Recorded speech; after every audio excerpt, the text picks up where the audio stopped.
Salutations à toutes et à tous, Steve, supporter of Marseille. J'espère que vous allez bien. Si tu es nouveau sur ma chaîne, l'ensemble de mes abonnés et moi-même te souhaitons la bienvenue.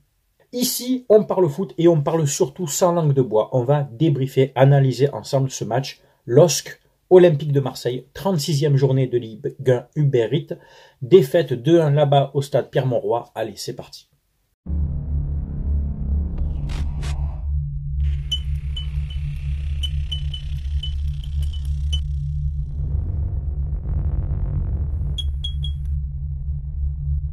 Big dédicace à mon pote Fadil, grand supporter de l'OM et abonné au CU84, qui a un amour profond pour Malinowski. Donc, il m'a fait passer un message assez tendu. C'est de la part de toi, donc Fadil. Malinowski, je vais pas le dire, c'est aller trop loin. Je suis désolé. Voilà, je t'embrasse, poto.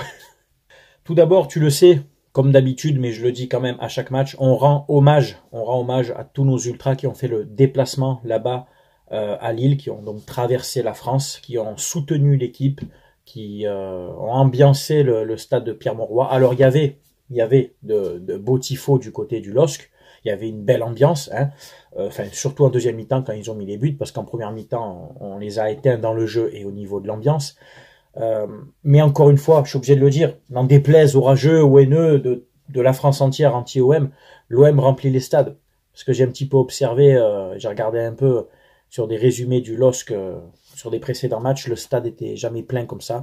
Il n'y avait pas des tifos comme ça. Donc, beau tifo du LOSC, bravo, il n'y a pas de problème, mais essayez de soutenir votre équipe tout le reste de l'année, aussi bien que contre Marseille.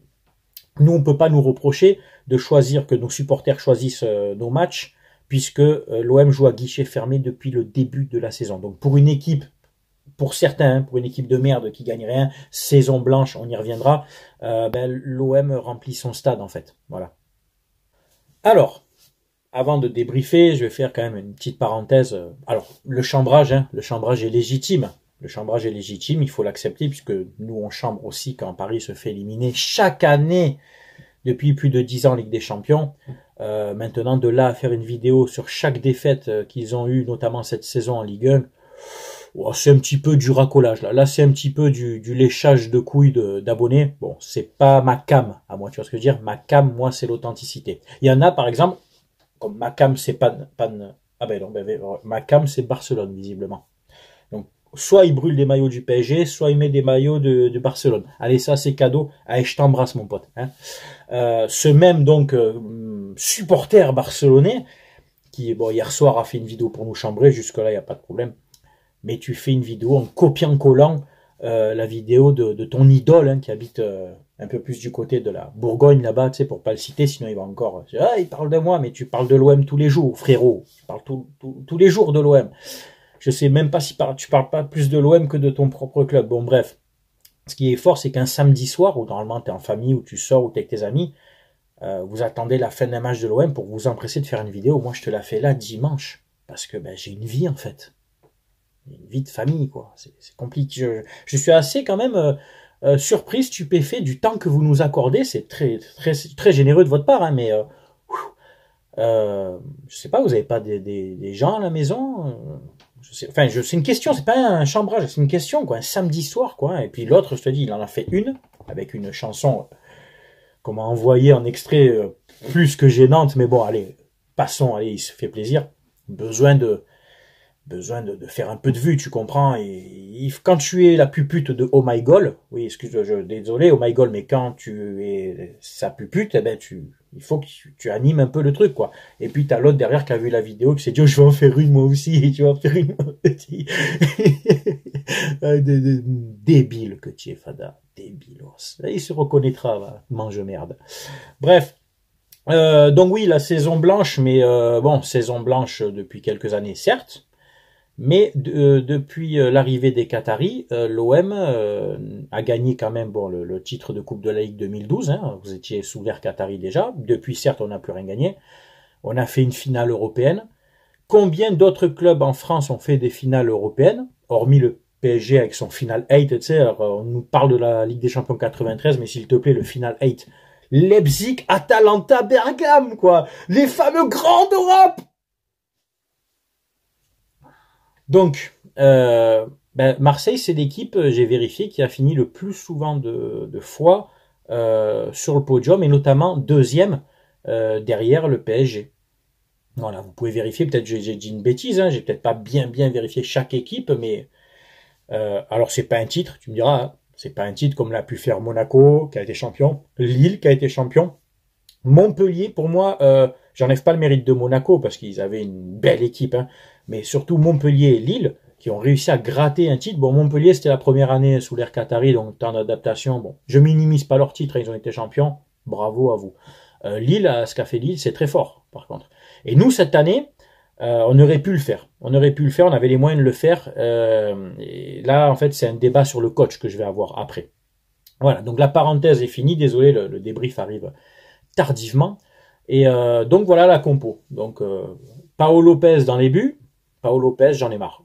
J'en ai marre de toi. Tu sors sur le penalty, tu sors comme un abruti, comme un U15 qui découvre le football en fait. Tu réfléchis pas. Ton bras est même pas assez sur le ballon. Tu sors en faisant genre je vais pas te toucher, mais tu sors les genoux en avant, espèce de crétin va. Sur le deuxième but, la tête, elle est puissante, elle est belle, elle est sur toi. Ça c'est le genre, par contre, rappelez-vous, c'est le genre d'arrêt que Mandanda faisait, que toi tu ne fais pas. En fait, tu n'es pas décisif, tu es un gardien lambda. Pour les 2 derniers matchs, je milite pour que ça soit Ruben Blanco qui joue. Go Ruben Blanco. Ah oui, Paolo Lopez, j'en ai marre. Tu m'as gonflé, Fada, toute la saison. La défense centrale, Mbemba, Gigot, Balerdi. Alors, Gigot qui est sorti au bout de 20 minutes de jeu, encore. Voilà, il a pris un coup dans la tête, un coup de pied. Pas de carton jaune. Ben non, c'est pas un jeu dangereux. Gigot prend un rouge contre Neymar sans le toucher pour jeu dangereux. Là, Gigot sort avec un coup dans le visage. Pas de jeu dangereux, d'accord? Donc, logique, pas de carton jaune. On va arrêter sur les débats avec l'arbitrage, mais c'est pas ça qui a fait pencher le match, hein, t'inquiète pas. Donc Gigot sorti, c'est Caboret qui est rentré, et donc Kolasinac qui était à la base, hein, un piston gauche, est redescendu dans la défense à 3, et Caboret a pris une place de piston à droite et Klos à gauche, qui donc Klos au début était à droite. Les milieux défensifs, Rongier, Verretou comme d'habitude, et les joueurs offensifs, qui étaient normalement dédiés à l'animation offensive.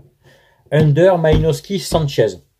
Alors le match, les 20-25 premières minutes, c'est assez haché. Beaucoup de fautes, beaucoup de ce que j'appelle du hurrah football. Ça se tape dans tous les sens. Enfin, c'était pas beau, quoi. Très peu d'occasions.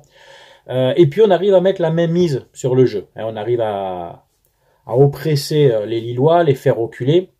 Et puis on a ce très bon ballon en profondeur, je crois, de Malinowski pour Klos, suite à un pressing, hein, dans le centre du terrain, dans le cœur du jeu. Puis Klos qui prend de vitesse son vis-à-vis, qui pousse un peu trop son ballon, mais qui arrive quand même du bout du pied à tromper le gardien lillois. Et donc on ouvre le score vers la 25e, à peu près demi-heure de jeu, à peu près à la demi-heure de jeu. Mais justifié, puisque ça faisait bien 10-15 minutes qu'on tenait le ballon. On tient à la mi-temps avec ce 1-0. Klos a d'ailleurs une autre occasion, hein, dans la surface où sa frappe du gauche part dans les airs. C'est bien dommage, mais bon, il a eu le mérite de se trouver en bonne position.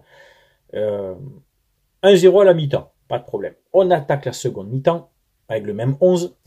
Et très rapidement, Caboret fait une bourde, il fait une passe en retrait, ou je sais pas, il a raté un contrôle. Enfin, j'en sais rien.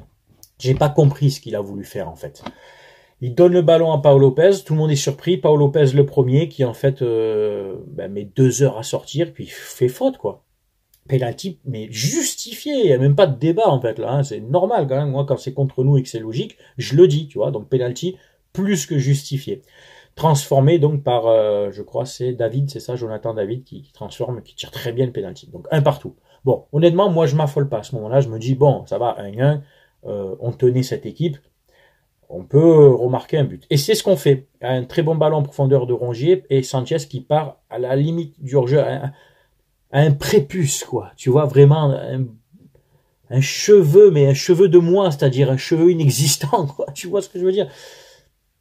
Il se présente devant le gardien, il contourne là. En fait, il joue très bien le coup, il assure le truc, quoi. Le but est même beau, en fait, parce que il est serein, quoi. Il s'affole pas. Ça aurait été Vitinha, le ballon, là, serait sur Saturne. 2-1, mais but refusé, je te dis, pour que dalle. C'est la règle. Il est hors-jeu, il est hors-jeu. C'est couillon, c'est frustrant. Il est hors-jeu, il est hors-jeu, les gars. Dans l'autre sens, on aurait pris un but comme ça, on aurait été content qu'il soit hors-jeu. Mais, toujours pareil, je me dis, allez, on peut aller chercher les 3 points là-bas. Et puis, Lille fait rentrer des joueurs frais, dont Cabella. Et Cabella, qui techniquement est un joueur quand même très juste, qui donne un superbe centre dans la surface. Et c'est une tête donc de Jonathan David ou de Bamba, je sais plus, mais je crois que c'est David. Une tête piquée, et ça trompe le gardien, ça y passe entre les jambes, parce qu'il n'est pas décisif, et ça fait 2-1. Et à partir de ce moment-là, on produit plus de jeu. Alors, Under Malinowski à l'animation offensive, 0. Sanchez qui s'est battu tout seul comme un beau diable. Le seul changement que Tudor a fait, c'est à la 70e. J'enlève le premier changement parce que c'est un changement sur blessure. Hein. Là, je parle de changement tactique. À la 70e, il fait sortir Caboret qui était rentré, mais qui n'a pas fait un bon match, je trouve. Et pour faire rentrer Vitinha, le sauveur. Bon, Vitinha a touché 2 ballons, une tête qui était forcément sûre de pas être cadrée. Tu fais une tête comme ça en reculant, tu le sais d'avance que tu vas pas marquer en faisant ça, quoi. Essaye plutôt de la dévier, quoi. Enfin, j'arrête de parler de lui parce que je trouve qu'il est à un niveau de national, en fait, même pas de D2, quoi. Il est 32 millions, putain de merde, quoi.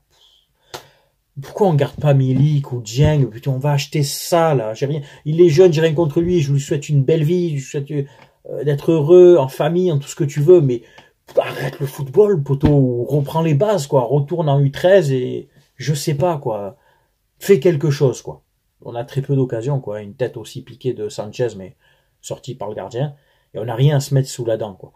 Malinowski, deuxième mi-temps dégueulasse. Under qui se bat toujours, il s'économise pas, mais ça n'apporte rien.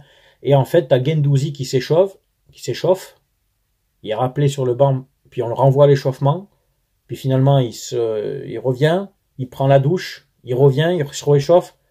Il change son maillot parce qu'il a transpiré, il repart à l'échauffement. Non, en fait, tout ça pour dire que tu as envoyé Guendouzi à l'échauffement 2 fois, tu ne fais pas rentrer. En fait, à un moment donné, tu dors. Oh, espèce d'abruti, en fait, parce que oui, tu es un abruti. En fait, tu coaches pas l'équipe pour l'équipe, tu coaches pour toi. Tu as un ego surdimensionné, tu veux prouver que tes méthodes marchent. Mais tes méthodes ne marchent pas sur le long terme. Sur le très long terme d'une saison, je parle. Là, on parle vraiment de tactique.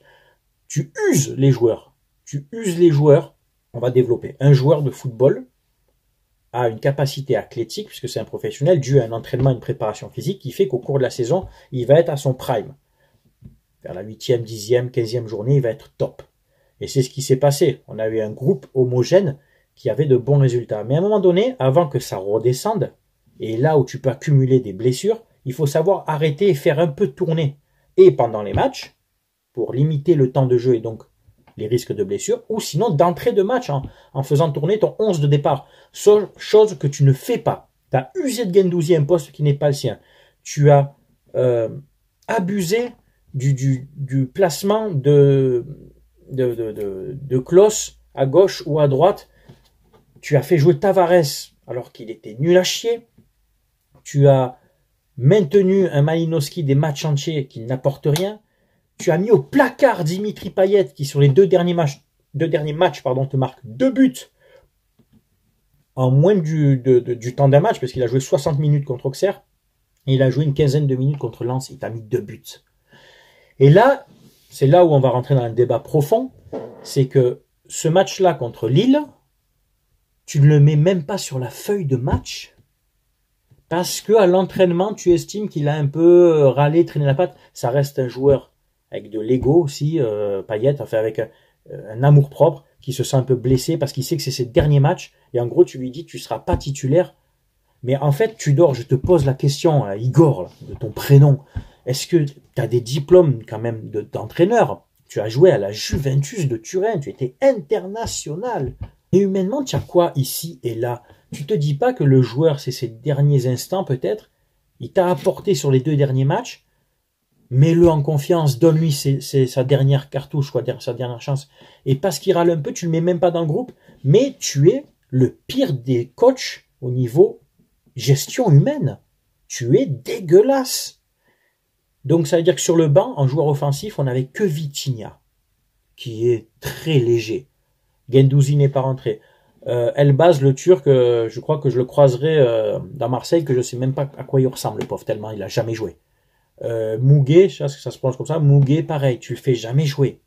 On avait un banc très affaibli, avec les absences de Unai, de Harit, de Payet, et j'en oublie, et tu te permets de pas le prendre, en fait. Mais est-ce que tu coaches vraiment pour gagner les matchs? Est-ce que tu cherches à être deuxième? Je me pose réellement la question.